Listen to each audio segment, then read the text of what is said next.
Hey guys, what is up? Swim here, and today we're going to be talking about Garen, Rekindler, and everything involving this. Now, when I did last week's Meta Wednesdays, we basically mentioned this deck, and I saw a comment on the video that was basically saying, "Oh, you know, you've never even done a video on this deck." So I'm like, okay, well, damn, you're right, man. Let me actually do a video on this deck. So for those of you guys who kind of missed out, basically, I went on the record saying that this is one of the strongest decks in the game. It boasts a very high win rate, particularly against opponents that, you know, may not necessarily know how to play around it. And there's two big play around tools you want to, if you're playing against this deck, you want to try to deny the value out of Vanguard Bannerman as well as Rekindler by not, you know, playing in a way that's going to feed those cards value.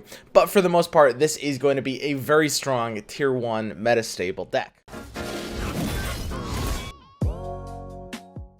This deck was made by PBG and is a quintessential mid-range deck. What does that mean? Well, mid-range decks play very, you know, kind of middle of the road in terms of speed. They're not too fast, they're not too slow, they fight for the board, and they're usually going to be dominant against decks that are really, really fast, those being aggro decks. This deck will absolutely pound any aggro deck looking to have a good time. This deck's going to shut down, and it's tailored very well for the mirror as well, so this will beat most other forms of mid-range decks. So what that means is that this deck's only real weakness, and you know, it's a weakness, it's not like you ought to lose to these decks, but you know, you're going to be somewhat weak against the control side of things. That's going to be stuff like Spooky Karma, that's going to be stuff like Ezreal, but you're still fine against those decks. It's just slightly unfavored in those matchups. Overall, this deck is pretty easy to play. It's very, very straightforward, and I would recommend it to anybody looking at Climb who can't afford the resources. You do need several champion slots, as well as, you know, even this epic on Brightsteel and Cythria to make the deck, you know, do as well as it wants to do. You are going to have to craft some resources, so otherwise, you know, as long as you can afford these champions, this is an amazing, I would say, the best deck if you're looking to climb, especially if you want something a bit easier, because this deck is not only great to climb to Masters with, but it's also pretty easy to play and will mostly train your fundamentals and not, you know, it's not going to do anything super weird. All it does is test your fundamentals of the game. Alright, we're going to go ahead and get into our first game here. Now, you can see I'm over 1,000 Masters. Let's not bully me about this. We've played a lot. We've been basically, honestly, I will say, yeah, I have gotten a little bored of the meta. So I've been playing basically like all in Elnuck memes. We did some like weird assembly bot stuff for a while there. Some third deck that, to be honest, I can't even remember that third deck right now. And we hit some guy playing PNZ SI with Teemo. So without Elise, that's not a prankster burn list. It's basically just a Teemo all in, sort of like bit of a meme deck.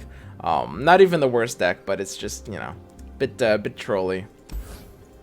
So we're gonna go ahead and take a pretty easy mulligan. I think I really want to get some early development, so I will kick the LoR Protege. It pays off just too much having the Brightsteel Protector, especially when you're attacking on turn 2. We're gonna go ahead and get in the easiest fleet for the tracker of our lives. So basically, the way this deck is gonna be playing is you are just gonna be curving out the early game until you hit your Bannerman. Try to keep your units alive when possible. I mean, when you can't, but you try to keep your units alive when possible. We top deck the absolute nuts, which is the Brightsteel Protector, and this is going to be an extremely common early game pattern for this deck, which is turn 1 fleet for the tracker, turn 2 Brightsteel Protector into a big swing. Now, part of this pattern is also getting the attack coin on evens, but when you do, this is a common opener for this deck, and it just does amazing. Like, the value you get out of just developing this unit, like I paid 1 mana for a 2/1 challenger, I paid 2 mana for a 3/2, and just for free, on top of both of those, he just died. One of his units just dies, right? And that's just really, really fantastic. So here, we're going to be looking to develop wide enough for a Bannerman to come down for value. And I think it's a pretty easy time to play the LoR Protege. I actually think that the Fiora is going to be generating less value here. It's much better to buff the Protege to 5 health than it is to buff the Fiora to 4 health. Because when it picks up like 1 buff, the 1 attack doesn't really end up mattering that much. So now we've got a couple different lines here. We could go for the kind of like hyper greedy play of Tracker into Fiora, and then just like, you know, take the Bannerman next turn potentially.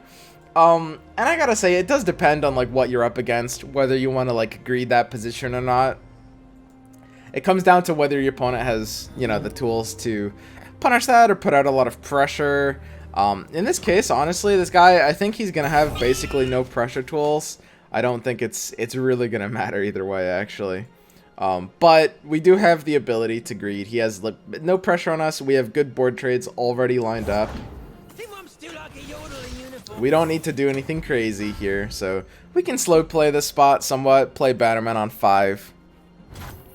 So I think these are pretty easy trades. It just goes like this. I'm not gonna take any other attack. Dude's at 1 mana, so his scare card is gonna be like Mark of the Isles, and that's basically it. It's not even like an amazing Mark of the Isles. Wow, and he's prioritizing the Fiora. That's really interesting. I think that's probably a misplay. It's like you can either do 1 damage to the Fiora or 3 damage to LoR and Protege. I think you'd rather do 3 damage to LoR and Protege there. Like that kind of has to feel better. Of course, we slap down our Bannerman. And it's just this simple. Honestly, this is just one of the most straightforward decks in the game. It's quintessential mid-range. It's very, very basic, but very powerful, right? Demacia being arguably the strongest region in the game. I know there's this meme where Shadow Isles is the strongest region in the game, and they kind of are. It depends what you mean by strong. Shadow Isles is a lot more versatile, but Demacia is really good at doing one thing really, really, really well, and that one thing is mid-range. I mean, I think at a top level, Demacia is probably a stronger region than Shadow Isles. But yeah, I mean, they're very, very close, and either way, these are the 2 strongest regions in the game. So, I mean, the ability to basically just stick it in really aggressively. I'll play the Bannerman out here. Look at that, we pick up another buff. It's incredible, and it's, honestly, I'm trying to find ways to explain what's going on in, like, meaningful ways. To try to talk about, like, you know, different decision-making, probabilities, and shit. And in reality, it's like, no, it's really just this easy with this one. This is not a difficult deck, guys. I'm not even going to play a second game with this deck. You know why? Because it's going to just look exactly like the first game. This is going to be a 1-game deck guide. It's just like, don't get me wrong. There are going to be some nuanced spots, right? That's always going to exist. There's always going to be, in every game, it's like, as easy as one thing may be, there will always be some amount of nuance to, like, other, you know, you'll always be able to tell a good person versus a bad person on that deck or on that character, or, you know, whatever the case may be for the game you're playing. I'm just saying, in this case, it would take a few games to tell that, right? That's all. So, I mean, we use our big beefy challengers to basically just trade the board down. This is a common concede spot. Looks like a pretty good play right now because I just traded. I just killed 4 of his units without losing a single one of mine. And sometimes you're on like Withering Whale. I'll have the re-up, whatever. Oh, also, I should mention, actually, it's a good opportunity for me to mention, this card is really good. I've mentioned this card in other videos before, but the ability for it to basically just challenge into one thing, often like 2 for 1 that thing, and then, you know, get the elite for free is pretty powerful. So he's looking for the other Teemo there. He whiffs it. Of course, we don't have too much going on here. We're just gonna be chilling. I mean, he doesn't really have great attacks into me. Takes 1 Vile Feast. Pretty happy with that, all things considered.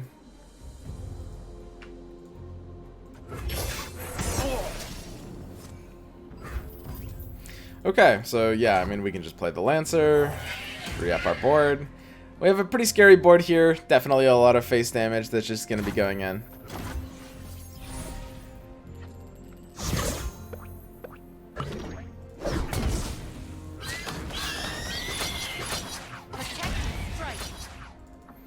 Attack order won't really matter in these colors, so I'll just swing in like this, see where we're at.